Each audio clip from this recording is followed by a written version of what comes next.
अस्सलामुअलैकुम वरहमतुल्लाह वबरकातुहू। मैं हूँ आपकी मेज़बान नाजिश खान और आप देख रहे हैं आपका अपना चैनल नून नायाब ब्लॉगर।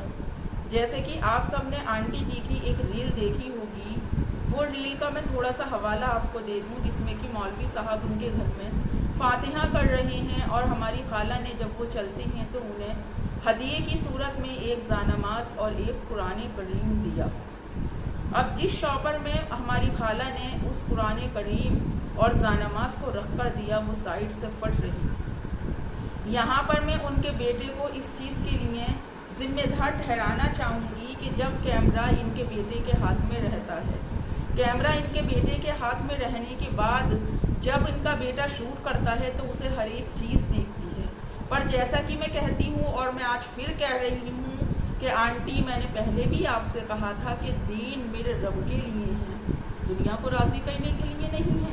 क्योंकि ये दुनिया है आंटी, आपका भी हिसाब होना है और हमारा भी हिसाब होना है। क्यों? क्योंकि सजा और सजा मेरे रब के हाथ में। आपको ये चीज़ जो देखनी चाहिए थी कि मैं जिस शॉपर में ये इतनी अजीम मुक़द्दस किताब और ज़ायनमाज़ रख कर मौलवी साहब को दे रही हूँ, तो पहले उसे चेक कर ली थी आंटी कि उसका हुलिया ठीक है या नहीं, वो किसी तरफ से डैमेज तो नहीं है, या फिर इसमें महफूज अंदाज में कुरान करीम उस मुकाम तक पहुंच जाएगा जहां पर कि मौलवी साहब जा रहे हैं, जहां पर भी मौलवी साहब रहते हैं।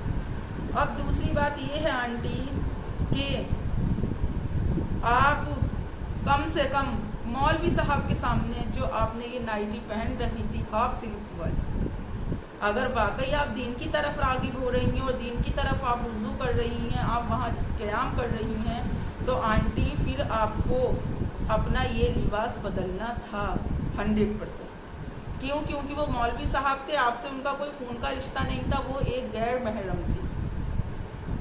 जब मौलवी साहब के हाथ में आपने कुरान करीम का वो शॉपर पकड़वाया आंटी, तो मैं उन मौलवी साहब से भी सवाल करना चाहती हूँ कि आपने भी नहीं देखा? वो दीन के बारे में ला इल्म है, इस बात को कहती हैं, उन्हें दीन की इतनी नॉलेज नहीं है। 50 साल की उम्र में उन्होंने सिर्फ दुनियावी ज़िंदगी को सीखा, दीन को सीखने का उनके पास टाइम नहीं था। तो मैं ये बात आपसे जानना चाहती हूँ, कम से कम आप तो इस चीज़ की तरफ ध्यान दे सकते थे। और यहाँ पर आज जिस आप अपने बच्चे की तारीफ़ करती हैं, हर एक माँ अपनी औलाद की तारीफ़ करती है, वो चाहे अच्छी हो चाहे बुरी हो।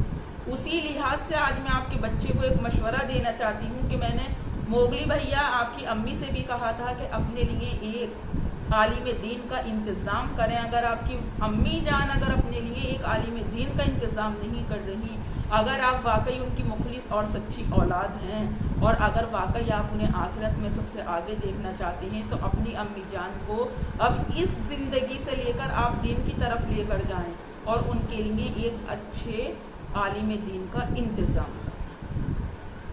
बुरा मत मानना आंटी, क्योंकि मैं बार बार कहती हूँ कि सच्चा दोस्त वही है जो आपको आपकी कमियां दिखाए। पर मुझे कल आपका बहुत बुरा लगा कि जो अपने जूते से लेकर पर्स तक और कानों के ईयररिंग तक की इतनी फिक्र करती है कि वो भी बिना मैचिंग नहीं पहनती, उस औरत को यही नहीं पता कि मैं इतनी पाक मुक़द्दस किताब यानी कि कुरान करीम को जिस शॉपर में रख कर दे रही हूँ, उसकी कंडीशन क्या है। अब दूसरी बात आंटी जी, नमाज नमाज नमाज, पहले भी मैंने समझाया है कि नमाज मेरे रब का वो तोहफा है जो कि शब मिराज की रात मेरे रब ने अपने महबूब को उनकी उम्मत के लिए दिया। अब मैं यहाँ पर लफ्ज़ महबूब का जिक्र कर दूँ, हमारे आक़ाए नामदार मदीने के ताजदार हज़रत मोहम्मद मुस्तफ़ा सल्लल्लाहु ताला अलैहि वसल्लम जब शब मिराज की रात मेरे रब से मुलाकात के लिए गए थे, उस वक्त में मेरे रब ने मेरे नबी की उम्मत के लिए इस तोहफे को दिया। जानती हैं आंटी ये कितना अफजल है। फिर आप अपने ब्लॉग में 1000 मरतबा इस चीज़ का जिक्र क्यों करती हैं आंटी? नमाज हम भी पढ़ते हैं, नमाज और भी लोग पढ़ते हैं, नमाज कायम बहुत से नहीं आंटी। जो मुसलमान है जो रोज़ नहीं पढ़ता वो 8 दिन में जुम्मे की ज़रूर पढ़ता है आंटी, और जो जुम्मे की भी नहीं पढ़ता तो वो महीने की ज़रूर पढ़ता है, 2 महीने की ज़रूर पढ़ता है। फिर आंटी जो काम को सब कर रही हैं, उस चीज़ को आप इतना क्यों डंका बैठती हैं आंटी। सही नहीं है आपकी ये बात, बिल्कुल भी सही नहीं है आंटी ये बात आपकी। अब दूसरी बात कि आप अल्लाह के बुजुर्गाने दीन के मज़ार पर हाजिरी देने जाती हैं। ठीक, एक उम्रा करने के बाद आंटी आप इस लेवल से इस लेवल पर पहुंच गई। सोचिए, आप कहती हैं ना कि अल्लाह मेरे दिल की बातें बिना मांगे पूरी करते हैं, तो आंटी कभी आपने अपनी तन्हाई में लेटकर सोचा है कि वो मेहरबान रब जो आपके दिल की बातें आपकी जुबान पर आने से पहले पूरी फरमा रहा है, क्या आपने कभी इस चीज को सोचा है कि आप क्या कर रही हैं? एक तो औरत का दरगाह या फिर मज़ार पर जाना अल्लाह रब्बुल इज्जत ने मना फरमाया है। आप चाहे देवबंदियों में देख लें, आप चाहे बरेलवियों में देख लें, अल्लाह मना फरमाता है। फिर दूसरी बात आंटी कि आप बिना अबाया के इतना चुस्त ड्रेस पहनकर इतनी बेपर्दगी के साथ बुजुर्गाने दीन के मज़ार पर हाजिरी देने के लिए गई, चली गई। वहां पर आप अपनी अम्मी के नाम का जो आपने कुरान करीम हदिया के तौर पर आप लाई थी, वो आपने किसी दूसरे को दे दिया। गलत किया आंटी आपने। मेरी अम्मी मरहूम हैं, उनके नाम का कुरान मैंने खुसूसी अपने लिए हदिया करवाया, ये मेरी ख्वाहिश थी। क्योंकि माँ बाप अगर औलाद के दर्द को पूरी दुनिया में सबसे ज्यादा समझते हैं, तो अपनी औलाद से ज्यादा मुखलिस माँ बाप के लिए भी कोई दूसरा नहीं होता। मैं किसी और को भी हदिये के तौर पर अपनी अम्मी के नाम का कुरान दे सकती थी, पर मेरे दिल में क्या सवाल आया कि जिस दर्द के साथ मैं कुरान को पढ़ूंगी अपनी अम्मी की दुआएं मग़फ़िरत के लिए, वो शायद दूसरा ना पढ़ पाए। बेशक सवाब अजीम उसे भी मिलता, सवाब अजीम मेरी मरहूम वालिदा को भी मिलता, पर यहाँ पर इस चीज को मैंने सोचा कि मेरे मौला क्यों ना ये चीज अपनी वालिदा के नाम की मैं खुद हदिया करूँ और खुद हदिया करवाऊँ।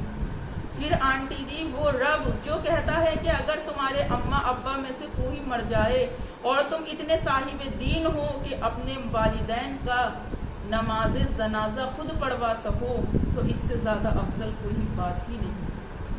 क्योंकि जिस दर्द से औलाद जनाजे नमाजा पढ़वाने के बाद अपने वालिदैन के हक में दुआ करेगी आंटी, वो कोई दूसरा कर नहीं सकता।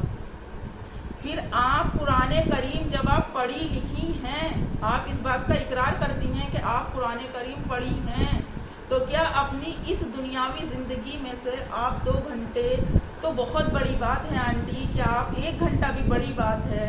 अगर हम कितनी भी सुकून के साथ पढ़ेंगे तो एक पारा मुकम्मल करने में हमें आधा घंटा यानी कि 30 मिनट का वक्त लगता है।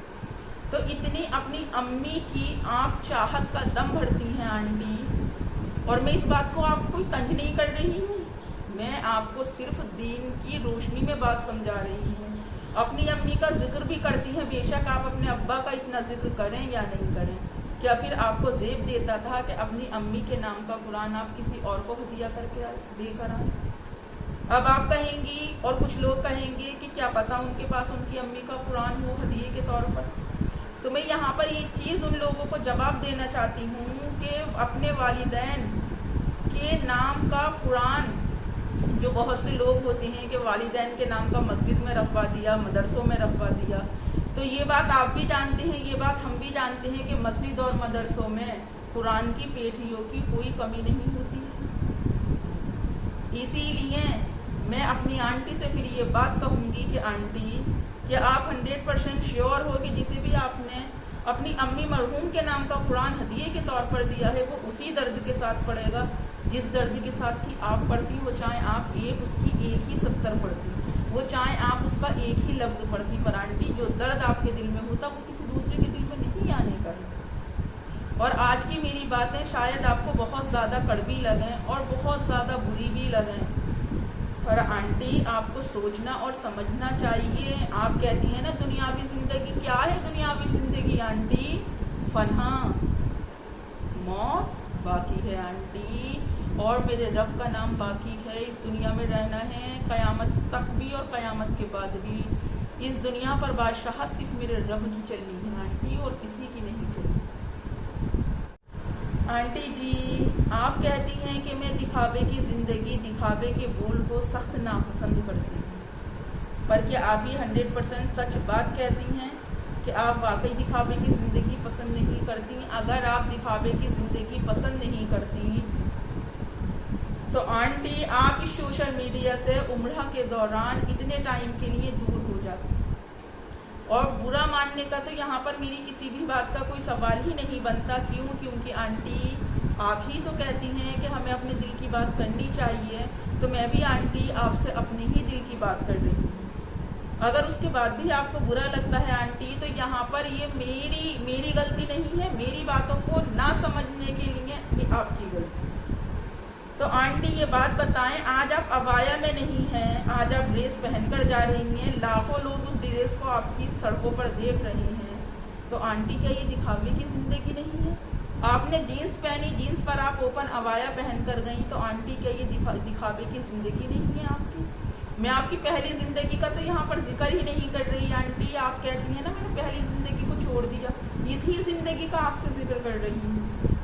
تو بتائیں آنٹی کہ آپ کو نہیں لگتا کہ ابھی بھی آپ کی زندگی میں دکھاوا ہے؟ آپ اپنی لائف کے دوران دیکھیے آنٹی کس طرح سے ایک ناک کی طرف چھوڑ کے تو دیکھیے آپ آنٹی، آپ دونوں ناک کی طرف پہن کر بیٹھی، آپ گلے میں ہار بھی پہن کر بیٹھی آنٹی. جبکہ اللہ رب العزت نے اس چیز کو ڈھکنے کا حکم دیا ہے آنٹی. پھر آنٹی آپ دیکھیے آپ کی دوران لائف کتنے لوگوں کی نگاہ آپ کی اس چیز کے اوپر گئی ہوگی. کیا کبھی سوچا ہے آپ نے؟ جتنے چست آپ پاجامے پہن کر آنٹی، جتنے فٹنگ کے آپ پاجامے پہن کر سڑک پر نکل کر جا رہی ہیں آنٹی، کیا عمرہ کے بعد آپ کو زیب دیتا ہے؟ نہیں دیتا آنٹی.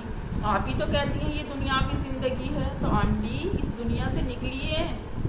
آپ نے پیسہ بہت کما لیا، اب ٹائم ہے آنٹی آپ کو دین کمانے کی. اور یہ بات میں آپ کو سچ بتا رہی ہوں، یہ 8 لاکھ سبسکرائبر کی آپ کی فوج آپ کے اعمال کا حساب دینے اللہ کے پاس نہیں جائے گی.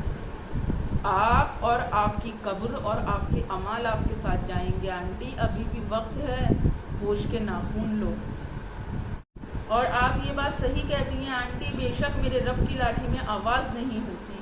کیوں؟ کیونکہ جب میرے رب کو گمراہی کے راستے پر اپنے بندے کو بھیجنا ہوتا ہے تو وہ چاند سے یہ نہیں کہتا کہ اس کے آنگن میں چاندنی نہ کر، وہ سورج سے یہ نہیں کہتا کہ اس کے گھر میں روشنی مت کر، وہ ہواؤں کا رخ نہیں بدلتا، وہ رزق بند نہیں کرتا، وہ آنٹی ہمارے کوئی کام بند نہیں کرتا. کیوں؟ کیونکہ اس نے اپنے سب سے محبوب نبی یعنی کہ حضرت محمد مصطفیٰ صلی اللہ تعالی علیہ وسلم سے وعدہ کیا ہے کہ اے میرے محبوب تمہاری امت کا دھیان میں تمہارے بعد بھی تم سے زیادہ رکھوں گا.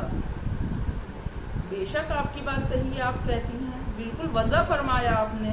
پر آنٹی میرا رب اس انسان کو دنیا کی چکا چوند، دنیا کی رنگینیوں اور دنیا کی بےحائیگیوں میں ایسا مبتلا کرتا ہے کہ انسان اگر اپنی بےحائیگی بھی کرتا ہے تو اس کو وہ بھی ایسا لگتا ہے کہ میں حدیث کی روشنی میں کر رہا ہوں. بالکل صحیح فرماتی ہیں آپ. آپ جس طرح آج سڑکوں پر عمرہ کے بعد بھی اتر کر چل رہی ہیں آنٹی، کیا اس سر ڈھکنے کو پردہ کہا گیا ہے اسلام میں؟ کیا اس طرح سے بیٹھنے کو پردہ کہا گیا ہے اسلام میں؟ عورت کو میرے رب نے سب سے زیادہ پسند پردے میں فرمایا ہے. سوچیں آنٹی، اللہ نے عمرہ کی سعادت بھی بخشی، ایک بار نہیں 2 بار بخشی. ایک بار نہیں آنٹی، 2 بار میرے رب نے آپ کو اپنے گھر پر بلایا. پر ان 2 بار میں کہ آپ نے کبھی سوچا ہے میرے رب نے آپ کو عبایا پہننے کی توفیق بخشی؟ نہیں بخشی آنٹی. اللہ نے عبایا پہنوایا پروموشن کے نام پر، کولابریشن کے نام پر آنٹی. اور آپ نے عبایا پہنا صرف کس لیے پہنا؟ آپ نے اللہ کے خوف میں نہیں پہنا تھا. آپ نے وہاں سے آ کر جو عبایا اپنا پہنا تھا وہ اللہ کے خوف میں نہیں پہنا تھا. کیوں؟ کیونکہ اللہ کے خوف میں پہنا گیا عبایا اس ٹائپ کا نہیں ہوتا. کیوں؟ کیونکہ میرا رب فرما رہا ہے کہ برقعے کو اپنا تن ڈھکنے کے لیے پہنو، پردہ اپنا جسم کو ڈھکنے کے لیے کرو. اور جس پردے میں عورت کا جسم نمایاں ہوتا ہے وہ پردہ شریعت سے حرام ہے آنٹی. سوچیے آنٹی، کفن اتنا نہیں ملے گا کہ آنٹی کفن، سوچیے آنٹی کفن صرف کفن ملے گا آپ کو. یہ سارے ٹراؤزر، جینس، اوپن عبائے، میکسی، النگ پلنگ اور کیا کہتے ہیں ओपन क्या था वो आपका, मैं भूल भी गई, ओपन ट्राउजर था, क्या था वो आपका जो आप गोवा से लेकर आई थी। आपको कफन ही मिलना है आंटी, जो इस दुनिया में आया है और जिसे अल्लाह रब्बुल इज़्ज़त ने सांस दी है, दुनिया से जाते वक्त उसे सिर्फ कफन मिलना है आंटी। तो आंटी मत करें, अभी भी वक्त है, तौबा के दरवाजे खुले हैं। जब इंसान गुमराही के रास्ते पर पूरी तरह से चला जाता है तो मेरा रब फिर उसके लिए तौबा के दरवाजे बंद कर देता है। अभी भी तौबा का टाइम है आंटी, तौबा कर लें। अगर मेरी बात आपको बुरी लगती है बेशक लगाएं, पर्चा फाड़ना है मेरे नाम का बेशक फाड़ें, और मेरे नाम का पर्चा फटना है अंकली। चलिए, तो मैं बोलना तो बहुत कुछ चाहती थी, पर ब्लॉग फिर मेरा बहुत ज़्यादा, मेरी वीडियो लंबी हो जाएगी। जिसे पसंद आता है वो लाइक करे, जिसे पसंद नहीं आता है वो डिसलाइक करे, पर चैनल को सब्सक्राइब करके बेल आइकन प्रेस करना हरगिज़ नहीं भूलें। नेक्स्ट वीडियो में फिर मुलाकात होगी। हाँ आंटी, आपसे मेरा एक सवाल है। आपने कहा कि आपके आपकी औलाद आपको उम्रा पर भेजेगी अपनी कमाई से। सिर्फ मेरा एक सवाल आज का आपके लिए कि आपके बेटों का बिजनेस क्या है। अल्लाह हाफिज। आंटी, ये पब्लिक है, सच में सब जान रही है और सब ही जानती है।